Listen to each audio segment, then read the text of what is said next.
토마스 모어라는 사람의 삶이 좀 중요하겠죠. 토마스 모어 직업이 뭘까요? 근데 토마스 모어가 제가 금수저라고 들었긴 했거든요. 네, 맞아요. 그 금수저라서 일을 하셨나요? 그렇죠. 직업이 되게 훌륭한 직업이 있었습니다. 약간 오. 뜻밖인데 대법관이었어요. 대법관. 대법관이요? 예. 또 복 공부한 사람이에요. 복 공부한 사람이었습니다. 오. 그래서 사실은 당대의 지성인이었거든요. 그래서 하원 의원도 했고 런던 부시장도 했고 또 하원 의장까지도 한 사람입니다. 오. 그리고 이제 또 여러 부캐가 있는데요. 저술가, 작가이라는 부캐도 있고 이건 약간 의외의 부캐인데 가톨릭 성인이기도 합니다. 그래서 이 사람은 그 1935년에 비오 11세가 토마스 모어를 시성했고요. 성인의 반열에 올렸고 요한 바오로 2세가 정치가의 수호 성인으로 이분을 이렇게 인정을 했죠. 그래서 고 김대중 대통령이 있잖아요. 그분이 가톨릭 신자셨는데 그 세례명이 토마스 모어였어요. 그러니까 정치인의 수호 성인이죠. 그리고 어렸을 때 저분이랑 친구였어요. 바로 누구냐면 헨리 8세. 나중에 왕이 되는 헨리 8세. 그러니까 헨리 8세가 원래 왕이 될 운명이 아니었거든요. 왜냐하면 차남이었습니다. 자기 형 아서가 있었는데 자기 형 아서가 그 왕세자 시절에 죽어요. 비 맞아가지고. 비만 맞으면 폐렴 걸려 죽고 그런 일이 있었거든요. 어떤 비를 맞아요? 그냥 비 맞았는데 산성비. 산성비가 있었지. 아, 잠이네. 그래가지고 갑작스럽게 왕세자가 되는데 어쨌든 그래서 어렸을 때 친구인 토마스 모 기억하고 있었겠죠. 그러니까 친분도 있었고 또 당대 지성이고 워낙 정치 경험도 많은 분이어서 대법관이라고 번역을 했는데 일종의 왕의 오른팔 역할을 이제 하게 되는 분이었죠.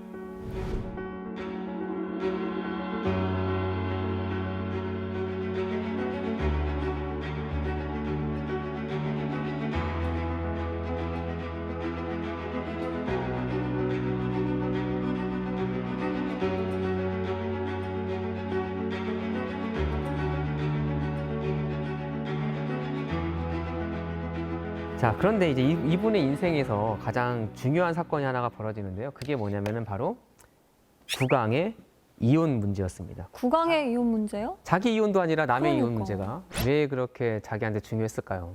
자기가 소개시켜줬나? 아, 그럴 수 있겠다. 자, 이 형이었던 아서가 왕세자 시절에 누구랑 결혼했냐면 당시 이제 1500년대 유럽의 강대국은 신대륙 발견 배우셨죠? 그거를 주도했던 스페인이었습니다. 스페인 공주랑 결혼을 하거든요. 그래서 이제 이게 문제가 되는 거예요. 아버지였던 국왕 헨리 7세가 스페인과의 이 동맹 관계 문제 때문에 돌려보내는 게 좀 여러 가지로 좀 무리가 있었던 거죠. 그리고 왕자와 공주의 결혼은 되게 돈이 많이 오가는 큰 비즈니스입니다. 그래서 받은 돈이 있는 건 돌려줘야 돼요. 그래서 이 문제 어떻게 해결하지 하다가 설마. 뜻밖의 해결책을 내는데 8세랑 결혼을 해요? 헨리 8세, 즉 동생이었던 이제 왕세자가 된 헨리 8세랑 결혼을 시킵니다. 이게 형수님이잖아요. 사랑과 전쟁이라 나올 만한 그런 얘기잖아요. 지금부터 뭐 설명할 내용은 사랑과 전쟁을 뺨칠 만한 그런 얘기들인데 재밌겠다. 처음으로 눈을 크게 뜨시는 것 그러니까요. 같은데요. 그래서 이제 결혼을 시킵니다. 헨리 8세가 사실 자기보다 나이도 많은 형수님이랑 결혼하고 싶었겠습니까마는 또 이제 왕이니까 또 나라를 생각해서 그 결혼을 받아들이죠. 근데 지금의 눈으로도 말이 안 되고 당대에도 말이 안 됐어요. 그래서 교황이 특별히 허락을 해줍니다. 그러니까 안 되는 일을 교황한테 졸라서 사실은 이제 되게 만들었던 거죠. 근데 문제가 뭔가 왕자가 안 태어나는 거예요. 그래서 딸 하나가 태어났습니다. 이제 메리라고 나중에 메리 1세 여왕이 되는데 그래서 당시는 이제 헨리 8세가 속한 튜더 왕조가 이제 만들어진 지 얼마 안 되는 상황이었어요. 그러니까 이제 아직 왕조의 기반이 약해요. 그러니까 아들이 있어야 돼. 아들이 없으면 또 반란도 일어날 수 있고 막 그러잖아요. 그래가지고 이게 상당히 이제 왕의 마음을 이제 혼란하게 하는데 그때쯤 이제 헨리 8세의 눈을 끈 여성이 나타났습니다. 이제 많은 경우도 그렇잖아요. 보면 그때 나타난 여성이 바로 앤 불린이라는 여성입니다. 앤 불린. 앤 불린. 어떤 것 같아요? 헨리 8세 취향. 그 약간 우리가 아는 영국 여성상과 조금 다르지 않나요? 그러니까 금발에 그런 이미지가 있는데 영국 여성이 약간 그 흑발에 되게 갸름한 그런 얼굴상을 가지고 있죠. 약간 차갑게 생기신 것 차갑게 같기도 생기고 하고. 약간 차도녀라고 네. 말할 수도 있겠는데요. 그래서 실제로도 되게 좀 달랐던 게 어렸을 때부터 이제 직업이 시녀였어요. 이 시녀요? 시녀 하면은 우리는 뭐 조선시대 사극이나 무술이 그런 거 생각하지만 당시는 집안 좋고 교육받은 여성이 이제 봉사하는 전문직이 시녀였어요. 오. 게다가 해외 취업을 합니다. 프랑스 왕실에 가서 이제 시녀로서 또 오랫동안 해외 취업을 해서 거기서 또 일도 하고 돌아온 일종의 신여성이었습니다. 그러니까 외국어도 되게 잘했어요. 당연히 그랬겠죠.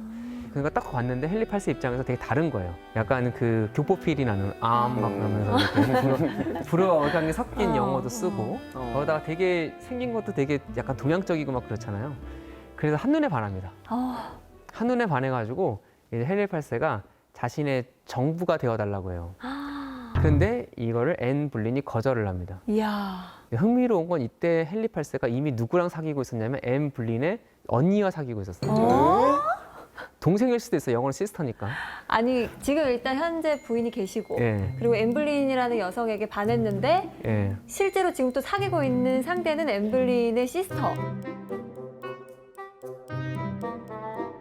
근데 그런 상황이었는데 앤 불린은 이거를 거절해요. 거절하고 그리고 자기는 정식 부인이 되지 않으면 마음과 몸을 허락하지 않겠다고 얘기를 하죠. 역시. 근데 이게 또 약간 헨리 8세의 마음을 막 달아오르게 한 거죠. 그렇죠. 그렇죠. 이럴 때 오히려 막 그렇죠. 더 이전과는 다르구나, 다른 사람과 다르구나 하면서 너 같은 여잔 처음이야. 그렇죠. 흔히 드라마에 많이 나오는.